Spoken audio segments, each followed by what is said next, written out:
from hearsay. So as the property owners, we didn't even know what was happening on our property was being discussed. And I feel like that's an oversight.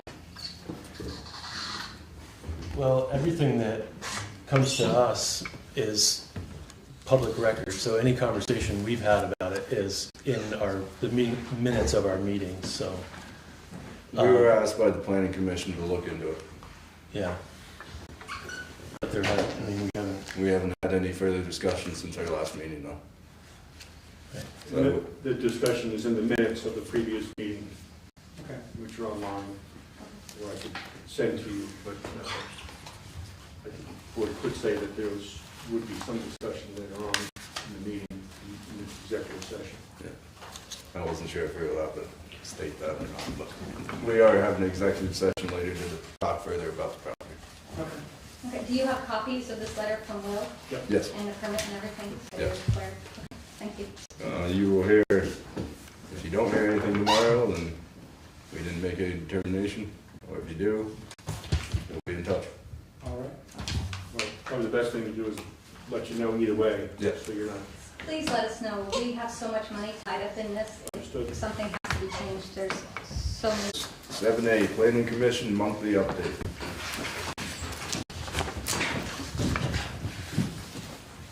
So this is short as well. With our 2022 regular meetings complete, and there were a lot of them, a bunch of special meetings, just like many of the other boards this year. It's been a busy time.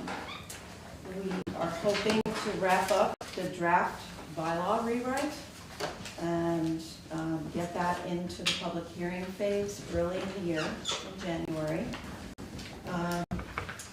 We're hoping for some broader community understanding and support for that once we have things closer to what we understand is palatable for folks. Project and housing solutions move forward for the broad benefit of all of our citizens. These are very important issues. We have pending opportunities to make them happen. And finally, we hope that we get the grant that was applied for to help launch a study in the South Village, like the North Village study, sometime next year, if we're lucky enough. So just giving thanks to all of the staff and volunteers. There's so many people that have done so much, and we're hoping that that continues and that everyone has a happy holiday. Thank you. Thank you. Thanks, Sharon. We'll move on to 7B. Village Wastewater Committee, request to conduct soil testing at Pingree Park. I was just going to give it kind of an update. The select board, as you recall, early part of last winter, made a decision that we would not be going to be doing additional study on Pingree Park with relation to the wastewater study. And what's happened since that time is that there's the number of locations for wastewater systems in the North Village has been exhausted, it looks like at this point. And so I know that the wastewater committee has met and had some discussions with the Parks Board, and I guess Gail is here to talk further about it. And Kelly as well.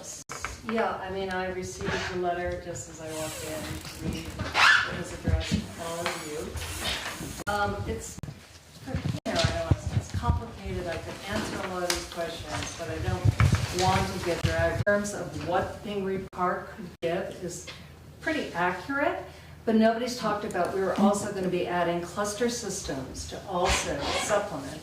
It's mentioned in The cluster systems. yes. There's never been a town that has turned down this kind of opportunity to put it on public land where you would save some money and be able to do things that you need to do.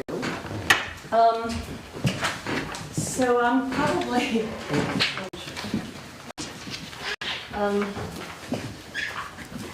I guess I don't understand it any longer, and Kelly, perhaps you can speak to it.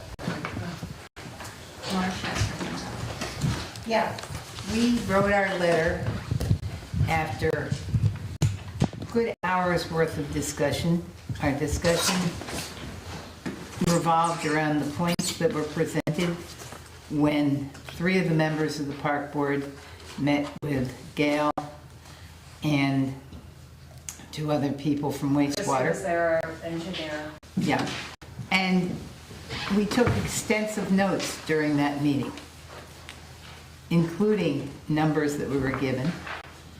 We asked many questions that were not answered, which left us with the questions that are in the letter that we wrote to you. We discussed it with the entire Parks Board at our previous meeting, and then put together this letter.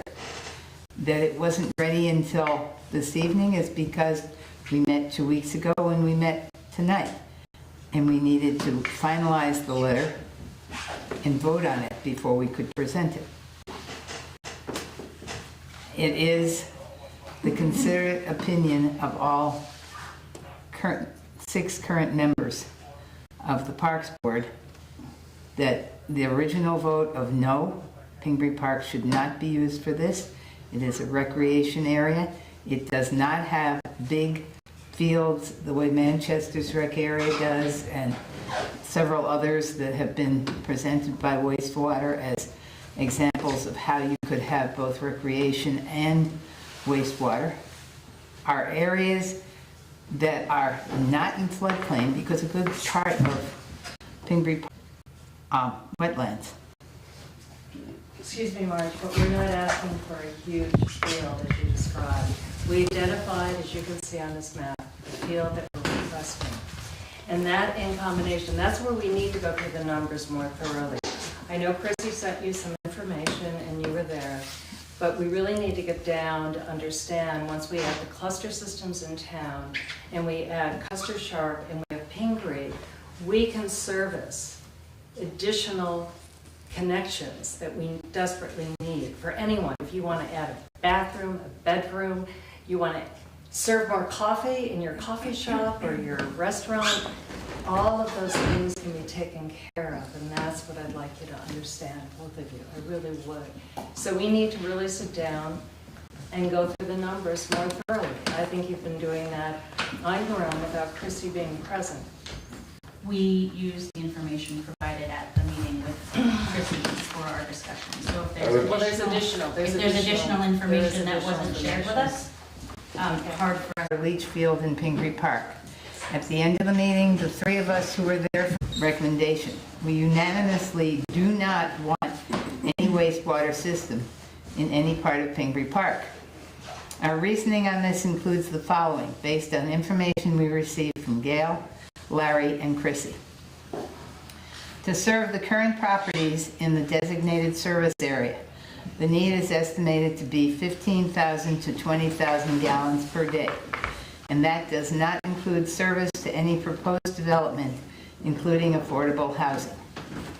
If the soils are appropriate in both the Pingree Park and the Custer Sharp properties, they would each only provide systems to treat at most 6,500 gallons, for a total of at most 13,000 gallons. With both properties working at the best expected capacity, this would not even cover the need for the current properties, and likely not future development. There was no clear answer provided about whether the proposed decentralized system would provide capacity to current businesses and residences on North Main Street or to proposed development associated with the Planning Commission's Main Street Master Plan. Members of the Village Wastewater Committee indicated that the system was intended for both things, which doesn't seem to be in line with the information provided about estimated need and estimated capacity possibilities. There were no details shared about where an in-ground pump station would be located, what the fee structure would be for usage and maintenance, how maintenance of the system would be handled, or what costs for achieving an overall plan for wastewater would look like. There was mention of an additional strategy of adding pretreatment to some existing systems for increasing capacity within a cluster of buildings, but there was even less clarity provided about how that could work.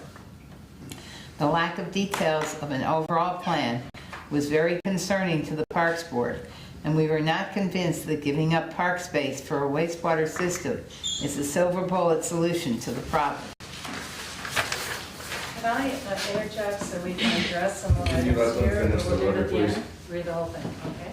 The primary site that they are looking at in Pingree Park is an 8,000 square foot spot in the wooded area behind the tennis courts, between the floodplain and the designated wetlands. That field could provide 3,200 to 6,400 gallons per day, depending on system design. This is approximately the same size as available at Custer Sharp. There would have to be an additional 10-foot apron around the site that would have to be logged. If test pits showed that a mound system is required, the area would have to be bigger to accommodate the side slopes. We have concerns with the cleared area changing the nature of the hiking trail, which gets a significant amount of use.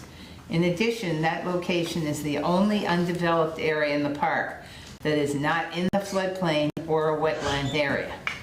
The Parks Board does not want to see it used for a purpose that is not recreational, which is in line with our interpretation of the deed restrictions for the property. The secondary site they are looking at is the outfield of the softball field. Note that the corner of this field is in the floodplain. The outfield is often a wet area. Anecdotally, it never really dries out. We have concerns about the possibility of a mound system being needed at that location. A mound system would interfere with the current and future use of the area for recreational purposes. With both sites, nothing heavier than a lawnmower could be used over the site, and in the wooded area, no new trees could be planted, although some landscaping screening could be done. We value the wooded area for the hiking trail that runs through it and the landscape diversity it brings to the park. The wooded area of Pingree Park has been managed for timber by the Town Conservation Commission, but the Parks Board is not aware of their stance on this area being used as a wastewater system site. The wooded area also provides a natural buffer for the neighboring properties on Pingree Park Lane. The pipes from the pre-treatment and pumping station in town will have to go under Pingree Park Lane, a private, narrow road. There has been no discussion between the homeowners on the road and the town on the use of Pingree Park Lane for piping it. However, one of the homeowners has verbally expressed concern to members of the Parks Board about the use of the road for wastewater piping. The town has a right-of-way to use Pingree Park Lane for access to the park for vehicle and pedestrian traffic only. The Parks Board suggests that the Select Board get a legal opinion from the town attorney as to whether the town's current right-of-way is sufficient for the Village Wastewater Committee's intended purpose, and that they communicate with the property owners on Pingree Park, a Pingree hiking trail, which was built for foot traffic. The trail would likely need to be widened. The area along Pingree Park Lane is quite wet, and taking heavy equipment over it when the ground is soft is a consideration for the Parks Board in terms of trail maintenance. While using a hand auger is the least destructive method to get more site information, it sounded unlikely that borings would provide enough information to avoid digging test pits. Based on these points, we concluded that we cannot support using Pingree Park for a wastewater system. Our decision is specific to a system being built in Pingree Park and is in no way extended to any other site being considered by the Village Wastewater Committee. That's from the Parks Board, Marge Fish, Elizabeth LeBeau, Steve Bergleitner, Andy Kubaker, Kelly Pachala, and Taylor Barton. Thank you. Now, if you'd like to- So, first of all, addressing capacity. There are some misunderstandings here, because once you do add the cluster systems in, our Main Street businesses, they're disappearing. We've lost how many houses along the road and businesses due to fire and flood. So I think we have to work together and not against each other to figure out where we're going as a town. And having the capacity to support more businesses, more homes, supports the tax base of our town. And the tax base supports the expenses needed to support the recreation park. So I can't see why a recreation park and wastewater, septic fields, community septic fields spread throughout the town can't coexist happily together. You see it down in Manchester, I've seen it up in Warren. There's hundreds of examples of how it works in other towns. And I think we really have to think broad-mindedly about where we're going as a town and think about future businesses, future residences, the master plan. It's not about you and you. It's about all of us working together to figure out where we're going. And wastewater, while it's not a very great topic to talk about, it's a necessity. With the grant that we've been given, $7.9 million